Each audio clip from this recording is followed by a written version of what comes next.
नमस्कार दोस्तों, निधि लोकगीत चैनल में आप सभी का स्वागत करती हूँ। बहुत प्यारा सा कजरी गीत लेकर आई हूँ। ढेर सारा प्यार दिला देना। गीत कैसा लगा?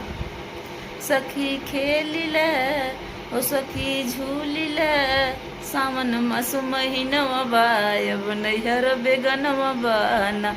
सखी खेलिल ओ सखी खेलिल, तू सावन मास महीनवा बायब नैहर बेगनवा बाना।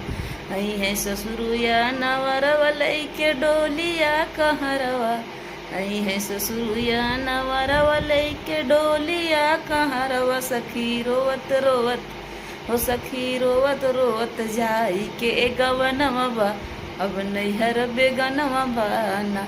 हो सखी रोवत रोवत जाई के गवनवा बा, अब नैहर बेगनवा बाना। सखी खेलिल ओ सखी खेलिल, तू सावन मास महीनवा बायब नैहर बेगनवा बाना।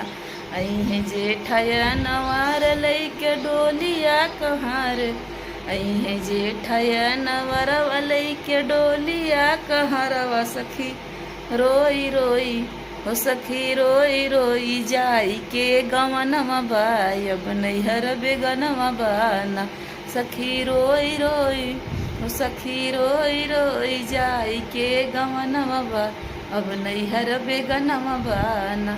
सखी खेलिल हो सखी खेलिल, तू सावन मास महीनवा बा, अब नैहर बेगनवा बाना।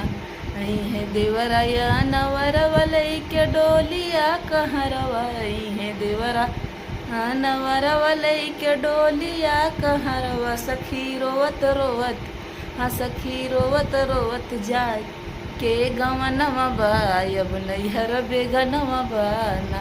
सखी खेलिल हो सखी खेलिल, तू सावन मास महीनवा बा, अब नैहर बेगनवा बाना। आई है पिया नवरवा लैके डोलिया कहरवा, आई है पिया नवरवा लैके डोलिया कहरवा। सखी हो सखी रोई रोई हाँ सखी रोई रोई जाई के गवनवा बा, अब नैहर बेगनवा बाना। सखी रोई रोई जाई के गवनवा बा, अब नैहर बेगनवा बाना। सखी सखी खेलिल सखी खेलिल, तू सावन मास महीनवा बा, अब नैहर बेगनवा बाना।